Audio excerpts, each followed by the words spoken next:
नमस्कार, माझ्या रेसिपीमध्ये तुमचं स्वागत आहे। चला तर मग एक नवीन रेसिपीला सुरुवात करूया।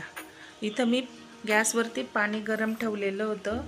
पाणी गरम झालेलं आहे, त्याच्यामध्ये मी 3 अंडे टाकलेले आहेत आणि ते आता आपल्याला वाफवून घ्यायचं आहे। अंडे वाफवताना त्या पाण्यामध्ये आपल्याला थोडंसं मीठ टाकून घ्यायचं आहे, कारण अंडे तडकत नाहीत आणि ते फुटतही नाही। अशा प्रकारे मी अंडे उकळून घेतलेले आहेत। आता काढून घेऊ। काढल्यानंतर या अंड्यांचे साल काढून घ्यायची आहे। आता श्रावण मास लागलेला आहे। श्रावण मासमध्ये अंडे कसं काय खाताय? पण हा व्हिडिओ मी 4 ते 5 दिवसापूर्वी आधीच करून ठेवलेला होता। मला काही कामानिमित्त मला उशीर झाल्यामुळे हा व्हिडिओ मी उशिरा टाकत आहे। माझ्या रेसिपी खूप छान असतात, तुम्ही ट्राय करून बघा, तुम्हाला नक्की आवडेल। मी 3 अंड्यांचे आता साल काढून घेतलेली इथं अशा प्रकारे साल काढून घेतलेली आहे।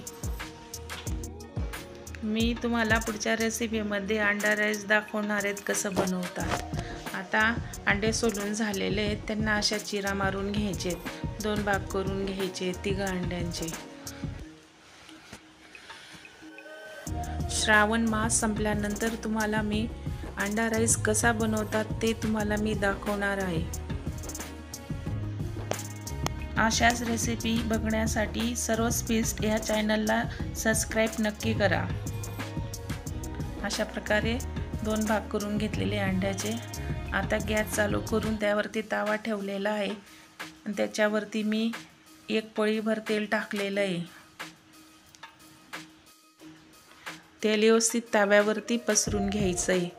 त्याच्यामध्ये मी थोडंसं बटर टाकलेलं आहे तव्यामध्ये, ते पण पसरून घ्यायचं आहे आणि मग त्याच्यामध्ये एक एक करून या फोडी अशा व्यवस्थित शालू फ्राय करून घ्यायचे आहे।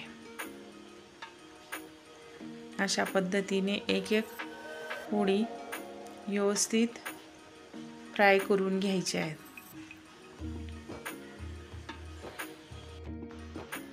आठवड्यातनं 1 ते 2 वेळेस अंडे खाल्ले तर काही हरकत नसते। अशा प्रकारे अंडे मी फ्राय करून घेते। अंडे तर सर्वांनाच आवडतात, लहानांपासून तर मोठ्यांपर्यंत। एक एक करून असं पलटी करून घ्यायचं आहे। दोघी साईडने चांगलं भाजून घ्यायचं आहे व्यवस्थित। अशा प्रकारे मी सर्व फोडी व्यवस्थित आलटी पलटी करून घेतलेला आहे। अशा प्रकारे याच्यामध्ये आता थोडेसे सुके मसाले टाकायचे। इथं मी लाल चटणी घेतलेली आहे, ती वरून टाकून घेतलेली आहे अर्धा स्पूनभर। हळद घेतलेली अर्धा स्पून, ती टाकून घेतलेली आहे। मीठ गरजेनुसार घेतलेले आहे, तेही टाकून घेतलेले आहे। आता परत एकदा यांना आलटी पलटी करून घ्यायचं आहे। कोथिंबीर घातलेली आहे गरजेनुसार। आता चांगलं यांना परत आलटी पलटी करून घ्यायचं आहे आणि व्यवस्थित भाजून घ्यायचं आहे। अगदी थोड्या तेलामध्ये अंडे फ्राय केलेले आहे मी। खूप छान रेसिपी आहे, तुम्ही सुद्धा करून बघा, तुम्हाला नक्की आवडेल। अगदी मोजक्या मसाल्यांमध्ये जर रेसिपी छान बनत असेल तर काही हरकत नाही अशी रेसिपी बनवायला। खूप छान रेसिपी बनली आहे, तुम्ही सुद्धा करून बघा। आता इथं अंडा फ्राय झालेले आहेत, ते मी काढून घेतलेले एका प्लेटमध्ये। अशा पद्धतीने हे रेसिपी तयार केलेली आहे मी इथं। अशा छान रेसिपी बघण्यासाठी माझ्या रेसिपीला फॉलो करा प्लीज। रेसिपी कशी झाली आहे ते कमेंटमध्ये मला नक्की सांगा। लाईक आणि सबस्क्राईब करायला विसरू नका प्लीज।